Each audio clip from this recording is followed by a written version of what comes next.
এবার তৃণমূল বিধায়কের বিরুদ্ধে অভিযোগ নিয়োগ দুর্নীতিকাণ্ডে অভিযুক্তের। উদয়নারায়ণপুরের তৃণমূল বিধায়ক সমীর কুমার পাঁজার বিরুদ্ধে অভিযোগ শাহিদ ইমামের।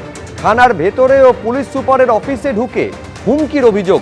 শাহিদ ইমামের আরামবাগের বাড়ির অর্ধেক অংশ জোর করে লিখিয়ে নেওয়ার অভিযোগ।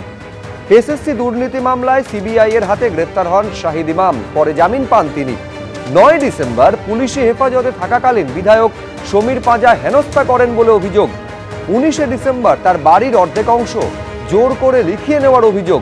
সবটাই বিধায়কের প্রত্যক্ষ মদতে হয়েছে বলে অভিযোগ শাহিদ ইমামের।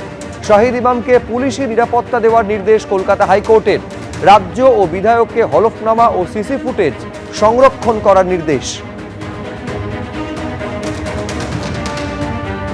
গতকাল ভর সন্ধ্যায় গোলপার্কের কাছে দুষ্কৃতী তাণ্ডবের ঘটনা ঘটে। গুলি চলে, বোমা পড়ে। ঘটনায় গুলিবিদ্ধ হন একজন। পুলিশের গাড়িতে আবার পাল্টা ভাঙচুর চালানো হয়। কাকুলিয়া রোডে গুলি, বোমা, ধারালো অস্ত্র নিয়ে রীতিমতো তাণ্ডব চালায় দুষ্কৃতীরা। গোলপার্কের কাছে ৫৫ তলায় এই ঘটনায় একজন গুলিবিদ্ধ হয়েছেন বলে খবর। আহত হয়েছেন ৩ জন। ১০ জনকে পুলিশ এখনো পর্যন্ত গ্রেফতার করেছে। রবীন্দ্র সরোবর থানায় ৩টি ভিন্ন ভিন্ন অভিযোগ দায়ের হয়েছে।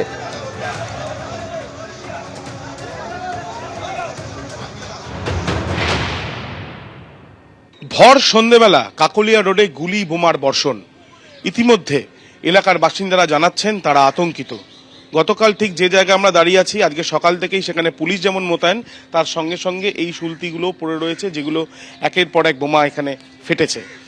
যেটা জানা যাচ্ছে যে গতকাল পিকনিক থেকে ফিরছিল এক দল যারা এই অঞ্চলেই থাকে, এবং তারা এখানে ফেরার সময় তাদের সঙ্গে বচসা হয় এবং বচসার জেরে এই ঘটনা শুরু হয়।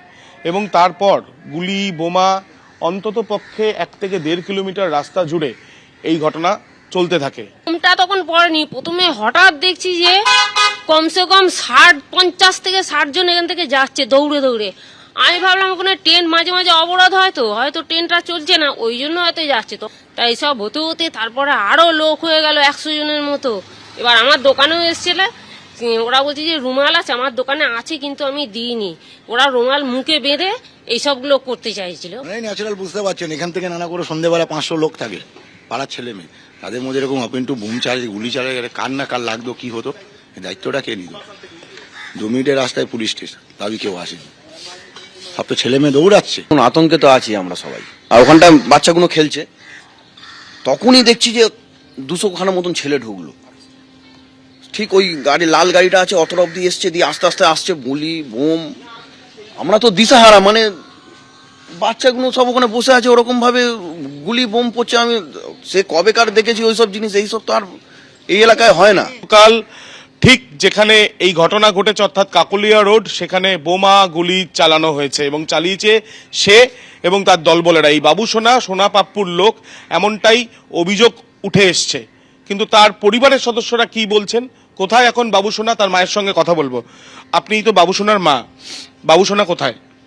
বাবুসোনা এখন কোথায় আছে বাবা আমরা জানি না, আমাদের সঙ্গে যোগাযোগ নেই, জানি না কোথায় আছে। গতকাল কি ঘটেছিল দিদি? আমার ছেলেরা যেখানে বসে, ঢাকুরিয়ায় যেখানে বসে আমার ছেলেরা গল্প টল্প করে বসে, আর বন্ধু বান্ধবরা, সেখানে কেউ ছিল না। ওই বাপি হালদারের ছেলেরা, বাপি হালদার, ওরা ওখানে গিয়ে ওদের চেয়ার টেবিল ওদের যা জিনিসপত্র সব ভাঙচুর করে, এবং এই রাস্তা দিয়ে যাওয়ার সময় অকথ্য ভাষায়। বাপি হালদার কোন দল করে? বাপি হালদার তৃণমূল করে। আপনার ছেলে? তৃণমূল করে। এবার এখান থেকে যাওয়ার, বাপি হালদার করে কি? ও প্রমোটিং করে। আপনার ছেলে? আমার ছেলেও করে। মানে বাবু সোনাও প্রমোটিং করে? হ্যাঁ করে, হ্যাঁ। এবার এখান থেকে যাওয়ার সময় গালাগালি, আজে বাজে অকথ্য ভাষায় গালাগালি করে গেল।